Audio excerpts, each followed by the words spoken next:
Hello friends, कैसे हैं आप लोग। आशा करते हैं आप लोग ठीक होंगे।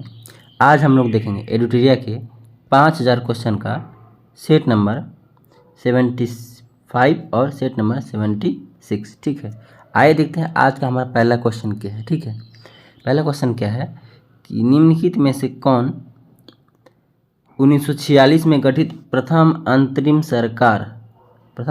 सरकार का सदस्य नहीं है। कौन निम्नलिखित में से प्रथम अंतरिम सरकार का सदस्य नहीं है, तो इसका आंसर क्या हो जाएगा। तो राधा कृष्णन जो थे 1946 में गठित प्रथम अंतरिम सरकार के सदस्य नहीं थे। ठीक है, इसके बाद देखते हैं संसद के लिए राष्ट्रपति का अभिभाषण कौन तैयार करता है। तो संसद के लिए राष्ट्रपति का अभिभाषण केंद्रीय मंत्रिमंडल तैयार करता है। कौन तैयार करता है? केंद्रीय मंत्रिमंडल। ऑप्शन नंबर डी, केंद्रीय मंत्रिमंडल लोकसभा सांसद के लिए राष्ट्रपति का अभिभाषण तैयार करता है। इसके बाद देखते हैं नेक्स्ट क्वेश्चन। भारत के राष्ट्रपति पर महाभियोग चलाने के लिए कम से कम कितने दिन पूर्व की सूचना आवश्यक है। राष्ट्रपति पर महाभियोग चलाने के लिए कम से कम कितने दिन की पूर्व सूचना आवश्यक है। तो 14 दिन। ऑप्शन नंबर सी 14 दिन। ऑप्शन नंबर सी 14 दिन पूर्व की सूचना आवश्यक है। ठीक है, इसके बाद हम लोग देखते हैं भारत के संविधान सभा ने राष्ट्रीय ध्वज को सर्वप्रथम कब स्वीकार किया था। भारत की संविधान सभा ने राष्ट्रीय ध्वज को सर्वप्रथम कब स्वीकार किया था। इसका आंसर क्या हो जाएगा? 22 जुलाई 1947 को। 22 जुलाई 1947 को संविधान सभा ने राष्ट्रीय ध्वज को स्वीकार किया था। 22 जुलाई 1947 को। इसके बाद देखते हैं प्रखंड यानी ब्लॉक स्तर पर पंचायत समिति एक है। तो प्रखंड या ब्लॉक स्तर पर पंचायत समिति एक प्रशासनिक प्राधिकरण है। क्या है? प्रशासनिक प्राधिकरण। ठीक है, ऑप्शन नंबर ए प्रशासनिक प्राधिकरण है। इसके बाद देखते हैं वित्तीय आपात प्रथम बार कितने दिनों के भीतर संसद के दोनों सदनों में सम्मुख रखा जाना चाहिए। वित्तीय आपात प्रथम बार में कितने दिनों के भीतर संसद के दोनों सदनों में सम्मुख रखा जाना चाहिए। तो इसका आंसर क्या हो जाएगा? 2 माह के भीतर। कितने माह? 2 माह के भीतर। इसके बाद देखते हैं सामाजिक सुरक्षा व सामाजिक बीमा किस सूची का विषय है। सामाजिक सुरक्षा एवं सामाजिक बीमा किस सूची का विषय है। तो यह समवर्ती सूची का विषय है। क्या है? यह समवर्ती सूची का विषय है। ऑप्शन नंबर सी सामाजिक सुरक्षा और सामाजिक बीमा। इसके बाद देखते हैं हम लोग योजना आयोग का प्रस्ताव किसने और कब प्रस्तुत किया था। योजना आयोग का जो प्रस्ताव था किसने और कब प्रस्तुत किया था। इसका आंसर क्या हो जाएगा? इसका आंसर हो जाएगा जॉन मथाई ने किया था 1950 ईस्वी में। जॉन मथाई ने प्रस्तुत किया था 1950 ईस्वी में योजना आयोग का प्रस्ताव। ठीक है, इसके बाद देखते हैं हम लोग वर्ष 2005 में सूचना अधिकार की परिपाटी में अग्रणी व्यक्ति कौन थे। वर्ष 2005 में सूचना का अधिकार की परिपाटी में अग्रणी व्यक्ति कौन थे। तो इसका आंसर क्या हो जाएगा? अरुणा राय। क्या हो जाएगा? अरुणा राय। ठीक है, इसके बाद देखते हैं उत्तर पूर्वी राज्यों के दक्षिणी सिरे में अंतिम स्थान पर स्थित ब्लू माउंटेन का क्षेत्र है। उत्तर पूर्वी क्षेत्र के दक्षिणी सिरे में अंतिम स्थान पर ब्लू माउंटेन का क्षेत्र है, तो वह मिजोरम का है। तो ब्लू माउंटेन किस क्षेत्र में है? तो मिजोरम में। ठीक है, याद रखिएगा। इसके बाद देखते हैं किस देश में टुंड्रा वनस्पति नहीं है। तो किस देश में टुंड्रा वनस्पति नहीं है? तो बेलारूस में। कहाँ? बेलारूस में टुंड्रा वनस्पति नहीं है। ठीक है, इसके बाद देखते हैं हिमालय पर्वत श्रेणी की सर्वाधिक ऊंचाई पर स्थित दर्रा कौन सी है। तो हिमालय पर्वत श्रेणी की सर्वाधिक ऊंचाई पर स्थित दर्रा कौन सा हो जाएगा? तो माना दर्रा। क्या हो जाएगा? माना दर्रा जो है हिमालय पर्वत श्रेणी की सबसे ऊंचाई पर स्थित दर्रा है। ठीक है, इसके बाद देखते हैं हम लोग मैंग्रोव वनस्पति। मैंग्रोव किसे कहा जाता है? मैंग्रोव किसे कहा जाता है? तो लवण कक्ष का प्राकृतिक वन को मैंग्रोव कहा जाता है। ठीक है, इसके बाद देखते हैं मिकिर पहाड़ी किस राज्य में स्थित है। तो मिकिर पहाड़ी किस राज्य में स्थित है? तो असम में स्थित है। ऑप्शन नंबर सी असम में। इसके बाद हम लोग देखते हैं निम्नलिखित पर्वत शिखरों में से कौन एक भारत में अवस्थित नहीं है। निम्नलिखित पर्वत शिखरों में से कौन एक भारत में अवस्थित नहीं है? तो गोसाई थान। गोसाई थान जो कि तिब्बत में है वह भारत में अवस्थित नहीं है। इसके बाद देखते हैं निम्नलिखित में से कौन सा देश स्थल रूप देश नहीं है? तो इसका आंसर क्या हो जाएगा? 16 का option number D, Liberia. Liberia जो है वह स्थल रूप देश नहीं है। इसके बाद देखते हैं चितवन घाटी कहाँ है? चितवन घाटी कहाँ है? याद रखिएगा चितवन घाटी कहाँ है? तो नेपाल में। चितवन घाटी किस देश में है? तो नेपाल में। इसके बाद देखते हैं हम लोग श्वेत रक्त कोशिका यानी कि WBC अथवा कनिकाएं निम्नलिखित में से क्या कार्य करती है? तो श्वेत रक्त कोशिकाएं क्या कार्य करती हैं? तो रोगाणुओं का विनाश करती है। रोगाणुओं का विनाश करती है कौन? WBC। कौन करती है? WBC रोगाणुओं का विनाश करती है। इसके बाद देखते हैं संसार का सर्वाधिक जनसंख्या वाला मरुस्थल कौन सा है? तो संसार का सबसे जनसंख्या वाला मरुस्थल है तो थार मरुस्थल। थार मरुस्थल जो है सर्वाधिक जनसंख्या वाला राज्य है। इसके बाद देखते हैं हदीस क्या है? हदीस क्या है? तो हदीस एक इस्लामिक कानून है। क्या है? हदीस एक इस्लामिक कानून है। ठीक है। इसके बाद हम लोग देखते हैं बहमनी साम्राज्य का स्थापना किसने की थी? तो बहमनी साम्राज्य की स्थापना कब हुआ था? तो यह हुआ था 1347 ईस्वी में। 1347 ईस्वी में। ठीक है। 1347 ईस्वी में और 1336 ईस्वी में विजयनगर साम्राज्य का। ठीक। इसके बाद देखते हैं प्रसिद्ध राग गोविंद की रचयिता कौन है? प्रसिद्ध राग गोविंद के रचयिता कौन है? तो मीराबाई। कौन है? मीराबाई जो है राग गोविंद के रचयिता। मीराबाई राग गोविंद के रचयिता है। हुमायूं ने चुनार दुर्ग पर प्रथम आक्रमण किया था कब? हुमायूं ने प्रथम बार चुनार दुर्ग पर आक्रमण कब किया था? तो 1532 ईस्वी में हुमायूं ने चुनार दुर्ग पर आक्रमण किया था 1532 ईस्वी में। इसके बाद देखते हैं अकबर के साथ युद्ध करने वाली रानी दुर्गावती कहाँ की रानी थी? अकबर के साथ युद्ध करने वाली रानी दुर्गावती कहाँ की रानी थी? तो इसका आंसर क्या हो जाएगा? मंडला की। कहाँ की रानी थी? मंडला की। ऑप्शन नंबर बी, मंडला की। इसके बाद देखते हैं मुगल काल में किस बंदरगाह को मक्का का द्वार कहा जाता था? तो मुगल काल में किस बंदरगाह को मक्का का द्वार कहा जाता था? तो सूरत। सूरत को मुगल काल में मक्का का द्वार कहा जाता था। ठीक है। इसके बाद देखते हैं हम लोग किस फ्रांसीसी को भारत में फ्रांसीसी कंपनी का संस्थापक माना जाता है? किस फ्रांसीसी को भारत में फ्रांसीसी कंपनी का संस्थापक माना जाता है? तो कोलबर्ट। कोलबर्ट को भारत में फ्रांसीसी कंपनी का संस्थापक माना जाता है। ठीक है। इसके बाद देखते हैं निम्नलिखित में से किस राज्य के महाराजा ने अंत में विद्रोह का नाटकीय प्रदर्शन करने के बाद ही विलय पत्र पर हस्ताक्षर किया था? निम्नलिखित में से किस राज्य के महाराजा ने अंत में विद्रोह का नाटकीय प्रदर्शन करने के बाद ही विलय पत्र पर हस्ताक्षर किए? तो इसका आंसर क्या हो जाएगा? जोधपुर। क्या हो जाएगा? जोधपुर के महाराजा ने। ठीक है। इसके बाद देखते हैं डेक्कन एजुकेशन सोसाइटी की स्थापना जो है निम्नलिखित में से किसने की थी? Deccan education society. तो याद रखिएगा डेक्कन एजुकेशन सोसाइटी की स्थापना BG तिलक यानी कि बाल गंगाधर तिलक ने की थी। डेक्कन एजुकेशन सोसाइटी की स्थापना बाल गंगाधर तिलक ने की थी। इसके बाद हम लोग देखते हैं निम्नलिखित में से किस कारागार में राम प्रसाद बिस्मिल को फांसी दी गई थी? निम्नलिखित में से किस कारागार में राम प्रसाद बिस्मिल को फांसी दी गई थी? तो गोरखपुर कारागार में। गोरखपुर कारागार में राम प्रसाद बिस्मिल को फांसी दी गई थी। इसके बाद देखते हैं सर्वप्रथम स्तूप शब्द का वर्णन कहाँ मिलता है?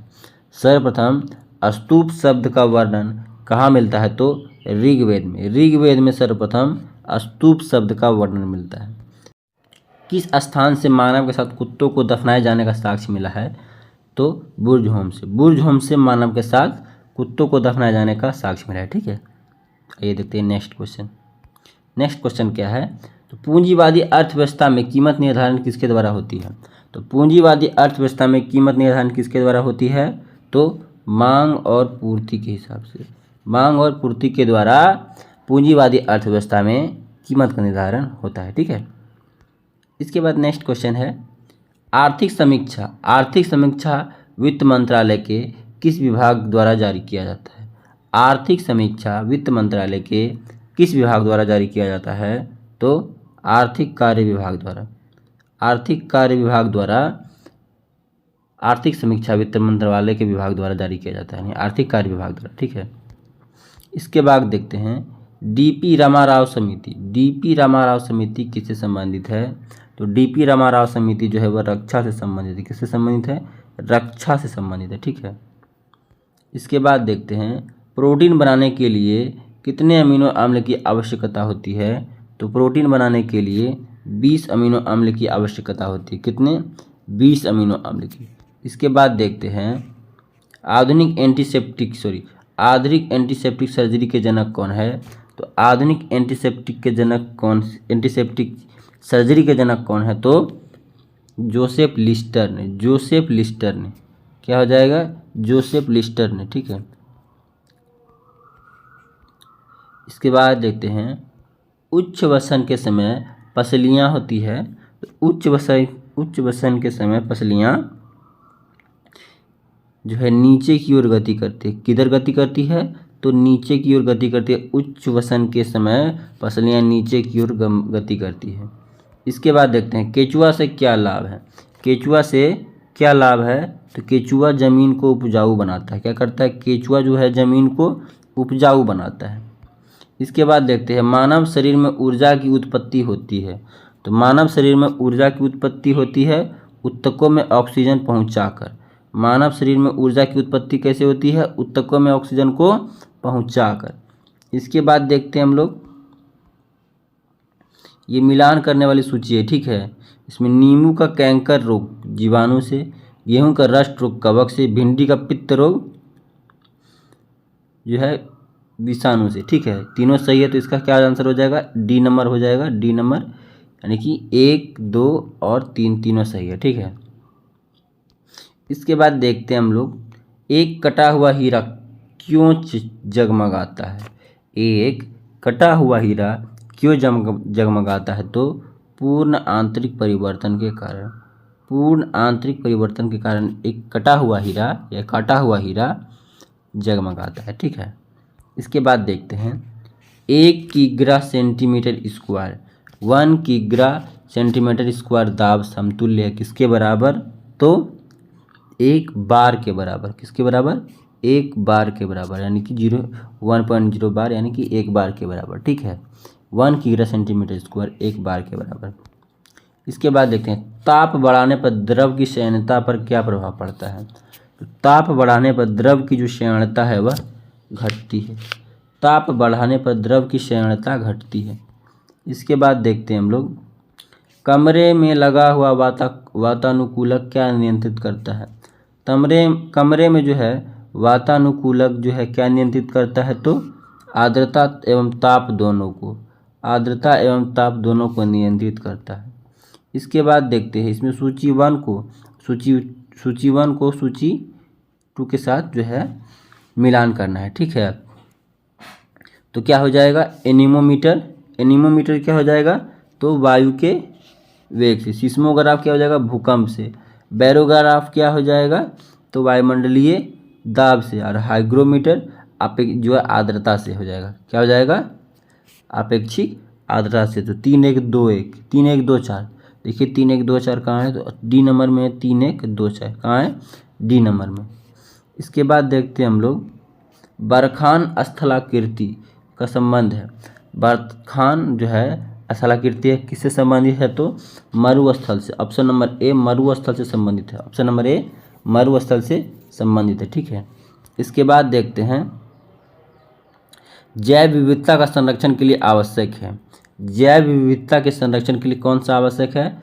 तो वन्य जीव की सुरक्षा, पारिस्थितिकी तंत्र की सुरक्षा, पृथ्वी की सुरक्षा, तीनों की सुरक्षा आवश्यक है जैव विविधता के संरक्षण के लिए। तो ऑप्शन नंबर डी जो हो जाएगा इसका आंसर। ठीक है। ऑप्शन नंबर डी हो जाएगा इसका आंसर। ठीक है। 1 2 3। इसके बाद देखते हैं लीलावती के लेखक हैं। तो लीलावती के लेखक कौन है? तो लीलावती के लेखक भास्कराचार्य हैं। कौन है? भास्कराचार्य। लीलावती के लेखक कौन है? भास्कराचार्य। इसके बाद देखते हैं पृथ्वी की भूमध्य रेखीय व्यास और भूमध्य रेखीय परिधि है। तो पृथ्वी की भूमध्य रेखीय व्यास और भूमध्य रेखीय परिधि क्या है? तो 12,756 और 40,075 जो है पृथ्वी का भूमध्य रेखीय परिधि है। क्या है? भूमध्य रेखीय परिधि। और भूमध्य रेखीय व्यास कितनी है? तो 12,756 और 40,075, ठीक है, कितना है 40,075। इसके बाद देखते हैं हम लोग नॉर्मन बोरलॉग को किस क्षेत्र में नोबेल पुरस्कार दिया गया था। तो नॉर्मन बोरलॉग को शांति के क्षेत्र में नोबेल पुरस्कार दिया गया था। किस क्षेत्र में? नवजात शिशु के 3 माह तक की आयु के अध्ययन को क्या कहते हैं? नवजात शिशु के 3 माह तक के आयु के अध्ययन को क्या बोलते हैं? Neonatology, neonatology, neonatology, neonatology, neonatology, neonatology क्या कहते हैं? नवजात शिशु के 3 माह तक के अध्ययन को क्या कहते हैं? नियोनेटोलॉजी, ठीक है। इसके बाद देखते हैं हम लोग एक विशेष कार्य करने के समान कोशिकाओं के समूह को क्या कहते हैं? एक विशेष कार्य करने वाले समान कोशिकाओं के समूह को क्या कहते हैं? तो उत्तक कहते हैं। क्या कहते हैं? उत्तक कहते हैं। इसके बाद देखते हैं हम लोग निम्नलिखित में से कौन सा एक जीव एक कोशिकीय नहीं है? कौन सा एक जीव एक कोशिकीय नहीं है? तो जीवाणु जो है वह एक कोशिकीय नहीं है। इसके बाद देखते हैं रक्त AB वर्ग वाला व्यक्ति ऐसे व्यक्ति को रक्तदान कर सकता है जिसमें रक्त वर्ग हो कौन सा? तो रक्त वर्ग AB, सिर्फ AB को ही वो रक्त दान कर सकता है। AB किसी से भी ले सकता है लेकिन AB सिर्फ AB को दे सकता है। अमीनो एसिड की आवश्यकता किसके संश्लेषण के लिए होती है? अमीनो एसिड की आवश्यकता किसके संश्लेषण के लिए होती है? तो 5 का ऑप्शन नंबर बी, प्रोटीन के संश्लेषण के लिए होती है। कितने अमीनो एसिड की होती है? तो 20 अमीनो एसिड की। अभी हम लोगों ने पिछले चैप्टर में पढ़ा था, ठीक है। इसके बाद देखते हैं हम लोग मानव शरीर में संक्रमण को रोकने में मदद करने वाला विटामिन कौन सा है? मानव शरीर में संक्रमण को रोकने में मदद करने वाला विटामिन कौन सा है? तो विटामिन ए। विटामिन ए जो है मानव शरीर में संक्रमण को रोकता है, ठीक है।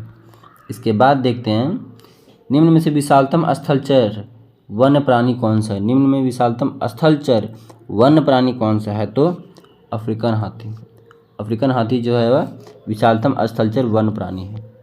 इसके बाद देखते हैं निम्नलिखित में से कौन सा जोड़ा सही है? कौन सा जोड़ा सही है? तो अपघटक और बैक्टीरिया। अपघटक और बैक्टीरिया जो है सही है। इसके बाद देखते हैं पुष्प में नर लैंगिक अंग कौन सा होता है? तो पुष्प में नर लैंगिक अंग पुंकेसर होता है। क्या होता है? पुंकेसर जो होता है पुष्प में नर लैंगिक अंग होता है। इसके बाद देखते हैं निम्नलिखित में से तत्वों के कौन सा समुच्चय की संयोजकता एक समान है? निम्नलिखित में से कौन से तत्वों के समुच्चय की जो है संयोजकता एक समान है? तो मैग्नीशियम, कैल्शियम और बेरिलियम का। क्या है? बेरियम का, ठीक है। इसके बाद कांच के निर्माण में निम्नलिखित में से किसका प्रयोग कच्चे माल के रूप में नहीं किया जाता है? तो कांच के निर्माण में एल्यूमिना का प्रयोग कच्चे माल के रूप में नहीं किया जाता है। याद रखिएगा, नहीं किया जाता है। कांच के निर्माण में एल्यूमिना का प्रयोग कच्चे माल के रूप में नहीं किया जाता है। इसके बाद देखते हैं हम लोग जल के उपचार में फिटकरी का प्रयोग किस प्रक्रिया की मदद के लिए किया जाता है? जल के उपचार में फिटकरी का प्रयोग किस प्रक्रिया में मदद के लिए किया जाता है? तो इसका आंसर क्या हो जाएगा? अस्कंदन के रूप में किया जाता है, ठीक है। इसके बाद देखते हैं द्रव चालित मशीनें किस सिद्धांत पर कार्य करती है? तो द्रव चालित जो मशीनें हैं वह पास्कल सिद्धांत पर काम करते हैं। किस पे? पास्कल सिद्धांत पर कार्य करते हैं। इसके बाद देखते हैं हम लोग एक कण समय के बराबर अवधि में एक वृत्ताकार पथ पर गिर्द बराबर दूरी तय करता है तो उसका समान क्या होगा? तो उसका समान हो जाएगा चाल, उसका एक समान चाल से। यानी कि एक कण समय के बराबर अवधि में एक वृत्ताकार पथ की गिर्द बराबर दूरी तय करता है तो उसका एक समान है चाल। क्या है? एक समान चाल है। इसके बाद देखते हैं निम्नलिखित सूक्ष्म जीवों पर विचार करें तो उपरोक्त में से कौन सा नाइट्रोजन स्थिरीकरण के लिए जिम्मेदार है? तो जीवाणु और कवक जो है वह नाइट्रोजन स्थिरीकरण के लिए जिम्मेदार है, ठीक है। इसके बाद देखते हैं ऊष्मीय मान को किस मात्रक द्वारा प्रदर्शित किया जाता है? तो ऊष्मीय मान को किस मात्रक द्वारा प्रदर्शित किया जाता है? तो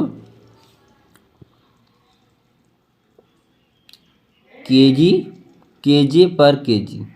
क्या है? केजे पर केजी, किलोवाट जूल पर केजी। ठीक है, इसके बाद देखते हैं कौन सदा उस वस्तु को छोटी छवि बनाएगा जो उसके सामने रखी जाएगी। तो छोटी जो प्रतिबिंब है वो किसमें बनती है, तो उत्तल दर्पण में बनती है। ठीक है, उत्तल दर्पण में बनती है।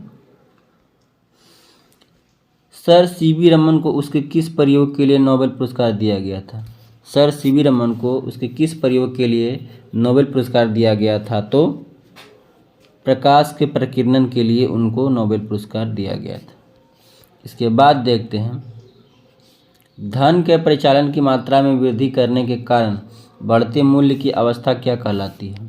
धन के परिचालन में मात्रा वृद्धि करने के कारण बढ़ते मुद्रा की अवस्था को क्या कहते हैं, तो मुद्रास्फीति कहते हैं। क्या कहते हैं, मुद्रास्फीति कहते हैं। इसके बाद देखते हैं गोल्डन हैंडशेक निम्नलिखित में से किससे संबंधित है, तो गोल्डन हैंडशेक कर्मचारियों के स्वैच्छिक सेवानिवृत्ति से है। क्या है, गोल्डन हैंडशेक निम्न में से किससे संबंधित है, तो कर्मचारियों के स्वैच्छिक सेवानिवृत्ति से। इसके बाद हम लोग देखते हैं नेक्स्ट क्वेश्चन, किस सरकारी एजेंसी ने राज्य सांख्यिकी की एक पुस्तिका विकसित की है। किस सरकारी एजेंसी ने राज्य सांख्यिकी की एक पुस्तिका विकसित की है, तो नीति आयोग ने। नीति आयोग ने राज्य सांख्यिकी की एक पुस्तिका को विकसित किया है। किसने, नीति आयोग ने। इसके बाद देखते हैं वाणिज्य के किस पहलू से बुल एंड बियर संबंधित है। बुल एंड बियर किससे संबंधित है, तो स्टॉक बाजार से। किससे संबंधित है, तो स्टॉक बाजार से। किससे संबंधित है, स्टॉक बाजार से। भारत के अर्थव्यवस्था में कोर सेक्टर के अंतर्गत आते हैं। भारतीय अर्थव्यवस्था में कोर सेक्टर के अंतर्गत कौन कौन से आते हैं, तो कोयला, सीमेंट, पेट्रोलियम और स्टील, चारों आते हैं। तो नहीं 1 2 3 4 ऑप्शन नंबर डी में है, 1 2 3 4। इसके बाद देखते हैं तेलुगु कृति अमुक्त माल्याद के लेखक कौन है। तो अमुक्त माल्याद के लेखक कौन है, तो कृष्णदेव राय। कौन थे, कृष्णदेव राय। इसके बाद देखते हैं निम्नलिखित में से किस मुगल सम्राटों ने स्वयं अपनी आत्मकथा लिखी थी। निम्नलिखित में से किस मुगल सम्राटों ने स्वयं अपनी आत्मकथा लिखी थी, तो बाबर और जहांगीर ने। क्या लिखे थे, बाबर और जहांगीर ने। ठीक है, आत्मकथा लिखी थी। इसके बाद देखते हैं निम्नलिखित में से कौन सा भारत आने वाला प्रथम अंग्रेजी जहाज था। तो भारत आने वाला प्रथम अंग्रेजी जहाज कौन था, तो रेड ड्रैगन। क्या था, red dragon, option number C. इसके बाद देखते हैं राजा रणजीत सिंह को राजा की उपाधि किसने दी थी। तो राजा रणजीत सिंह को राजा की उपाधि किसने दी थी, तो जमान शाह ने दी थी। किसने दिया था, जमान शाह ने राजा रणजीत सिंह को राजा की उपाधि दी थी। इसके बाद देखते हैं ब्रिटिशों ने पंजाब को निम्नलिखित में से किस वर्ष अपने राज्य में मिला लिया था। ब्रिटिशों ने पंजाब को किस वर्ष अपने राज्य में मिला लिया था, तो 1856 ईस्वी में। 1856 ईस्वी में ब्रिटिशों ने पंजाब को अपने राज्य में मिला लिया था। इसके बाद देखते हैं हम लोग भारत में अस्थायी स्वशासन के जनक कौन है। तो भारत में अस्थायी स्वशासन के जनक किसे कहा जाता है, तो लॉर्ड रिपन को कहा जाता है। भारत में अस्थायी स्वशासन का जनक किसको कहा जाता है, तो लॉर्ड रिपन को कहा जाता है। इसके बाद देखते हैं अहस्तक्षेप की नीति का अर्थ क्या है। अहस्तक्षेप की नीति का अर्थ क्या है, कुछ प्रतिबंधों को हट जाना। कुछ प्रतिबंधों का हट जाना अहस्तक्षेप नीति का अर्थ था। इसके बाद देखते हैं भारत के संविधान के किस अनुच्छेद में विधि के सम्यक प्रक्रिया के सिद्धांत को शामिल किया गया है। भारत के किस संविधान के अनुच्छेद के तहत विधि सम्यक प्रक्रिया के सिद्धांत को शामिल किया गया है, तो इसका आंसर क्या हो जाएगा, अनुच्छेद 21। क्या हो जाएगा, अनुच्छेद 21। इसके बाद देखते हैं भारत के संविधान में पंचवर्षीय योजना को किस देश के संविधान से लिया गया था। तो पंचवर्षीय योजना को किस देश के संविधान से लिया गया था, तो रूस के संविधान से लिया गया था। किसके संविधान से लिया गया था, तो रूस के संविधान से लिया गया था। इसके बाद देखते हैं सर्वोच्च न्यायालय के न्यायाधीश की नियुक्ति होने के लिए व्यक्ति को कम से कम कितने वर्ष में उच्च न्यायालय का एडवोकेट होना चाहिए। तो कम से कम उसको 10 वर्ष का उच्च न्यायालय का एडवोकेट होना चाहिए। इसके बाद देखते हैं संविधान संशोधन के संदर्भ में निम्नलिखित कथनों पर विचार कीजिए। क्या है, संविधान संशोधन पर निम्नलिखित कथनों पर विचार कीजिए। इसमें से कहा जा रहा है कि उपर्युक्त में से कौन सही है, तो उपर्युक्त में से सिर्फ यदि पंचायती राज भंग होती है तो 6 माह की अवधि के अंदर चुनाव कराया जाएगा, 2 नंबर सही है। और त्रिस्तरीय मॉडल की व्यवस्था करता है, ये सही है, ठीक है। ऑप्शन नंबर बी 2 और 4, देखिए बी में है 2 और 4, ठीक है। इसके बाद देखते हैं हम लोग, भारत में चलित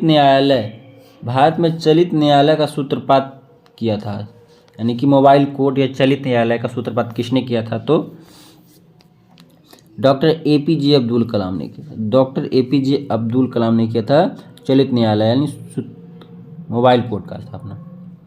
इसके बाद देखते हैं स्वतंत्रता का अर्थ क्या है? तो बाहरी प्रतिबंधों का अभाव होना, ठीक है, ऐसी स्थितियों का होना जिसमें लोग अपनी प्रतिभा का विकास कर सकें। 1 और 2 दोनों, ऑप्शन नंबर सी। इसके बाद हम लोग देखते हैं लोकसभा का चुनाव का कोई प्रत्याशी अपनी जमानत खो देता है यदि वह उसे प्राप्त न हो। लोकसभा का चुनाव कोई प्रत्याशी अपनी जमानत खो देता है तो यदि उसे कितना प्रतिशत वोट प्राप्त ना हो तो वैध मतों का 1/6%, वैध मतों का 1/6% जो है मैथ अगर उसको प्राप्त ना हो तो उसकी जमानत जब्त हो जाती है। क्या होती है? जमानत जब्त हो जाती है। संविधान को एक पवित्र दस्तावेज किसने कहा था? तो संविधान को एक पवित्र दस्तावेज BR अम्बेडकर ने कहा था। किसने कहा था? BR अम्बेडकर ने संविधान को एक पवित्र दस्तावेज कहा था, ठीक है। इसके बाद देखते हैं आर्थिक नियोजन जो है भारतीय संविधान की किस सूची में वर्णित है? तो आर्थिक नियोजन जो है वह समवर्ती सूची में वर्णित है। किस में वर्णित है? तो समवर्ती सूची, ऑप्शन नंबर सी में आर्थिक नियोजन जो है वर्णित है। इसके बाद देखते हैं भारतीय संविधान सभा में कुल महिला की सदस्य कितनी थी? कुल महिलाओं को सदस्य कितनी थी? तो ऑप्शन नंबर सी 15 थी। कितनी थी? 15 थी। इसके बाद देखते हैं हम लोग विश्व प्रसिद्ध द थ्री गॉर्जेस डैम किस देश में है? विश्व प्रसिद्ध द थ्री गॉर्जेस डैम किस देश में है? तो इसका आंसर क्या हो जाएगा? चीन में। कहाँ है? चीन में। ऑप्शन नंबर सी चीन में। इसके बाद देखते हैं हम लोग निम्नलिखित में से कौन सा एक लैगून नहीं है? कौन सा झील एक लैगून नहीं है? तो पेरियार झील जो है एक लैगून नहीं है। क्या है? पेरियार झील जो है वह एक लैगून नहीं है। इसके बाद देखते हैं शिवालिक श्रेणियों की ऊंचाई कितनी है? तो शिवालिक श्रेणियों की ऊंचाई कितनी है? तो 850 से 1200 मीटर। शिवालिक श्रेणियों की ऊंचाई कितनी है? तो 850 से 1200 मीटर। इसके बाद देखते हैं निम्नलिखित में से कौन सी जनजाति दीपावली को शोक के रूप में मनाती है? तो थारू जनजाति जो है दीपावली को वह शोक के रूप में मनाती है। जो ये मुख्यतः कहाँ पाए जाते हैं? ये मुख्यतः उत्तराखंड में पाए जाते हैं। कहाँ पाए जाते हैं? उत्तराखंड में। इसके बाद देखते हैं जापानी पर्वतारोही जुंको तबई ने किस वर्ष पहली बार माउंट एवरेस्ट पर चढ़ाई की थी? तो 1975 ईस्वी में जापानी पर्वतारोही जुंको तबई ने पहली बार माउंट एवरेस्ट पर चढ़ाई की थी, ठीक है। इसके बाद देखते हैं हम लोग नेक्स्ट क्वेश्चन, अरावली और विंध्य श्रृंखलाओं के मध्य कौन सी पठार है? तो अरावली और विंध्य श्रृंखलाओं के मध्य मालवा का पठार है। ऑप्शन नंबर ए मालवा का पठार अरावली और विंध्य पर्वत के बीच, विंध्य श्रृंखलाओं के बीच, ठीक है, मालवा का पठार। इसके बाद देखते हैं निम्नलिखित में से किस तट से भारत के औसतन समुद्र तल मापा जाता है? निम्नलिखित में से किस तट से भारत का औसतन समुद्र तल मापा जाता है? तो चेन्नई से। कहाँ से मापा जाता है? तो चेन्नई से। इसके बाद देखते हैं नेक्स्ट क्वेश्चन, निम्नलिखित में से कौन सा राज्य 7 बहनों के राज्य का भाग नहीं है? निम्नलिखित में से कौन सा राज्य 7 सिस्टर जो स्टेट है यानी 7 बहनों का राज्य का भाग नहीं है? तो Sikkim. Option number B Sikkim जो है वह 7 बहनों के राज्य का जो भाग नहीं है। इसके बाद देखते हैं भारत निम्नलिखित में से कौन सी पर्वत श्रेणी का केवल एक ही राज्य में फैली है? भारत की जो निम्न में से कौन सी पर्वत श्रेणी केवल एक ही राज्य में फैली है? तो वह है अजंता। क्या है? अजंता जो है वह एक ही राज्य में फैली है, वो कहाँ? महाराष्ट्र में। इसके बाद देखते हैं निम्नलिखित में से कौन सा सही नहीं। आज का हमारा लास्ट क्वेश्चन क्या है? निम्नलिखित में से कौन सही नहीं है? तो कलिंग पुरस्कार जो है वह 1951 से दिया जाता है, ये गलत है, ठीक है। बाकी ऑस्कर पुरस्कार 1929 से दिया जाता है, मैन बुकर 1969 से, और दादा साहब फाल्के पुरस्कार भी 1969 से दिया जाता है। ठीक है, तो दोस्तों आज हम लोगों ने देखा सेट नंबर 75, सेट नंबर 76 दोनों को देखा। और इससे पहले आप 74 वीडियो नहीं देखे हैं तो प्लेलिस्ट में जाकर आप देख सकते हैं, वहाँ आपको क्रमवार मिल जाएगा वीडियो। ठीक है, सभी वीडियो मिल जाएगा, आप उसको देखें। कमेंट बॉक्स में ज़रूर बताएं कि हमारा ये प्रयास आपको कैसा लगता है।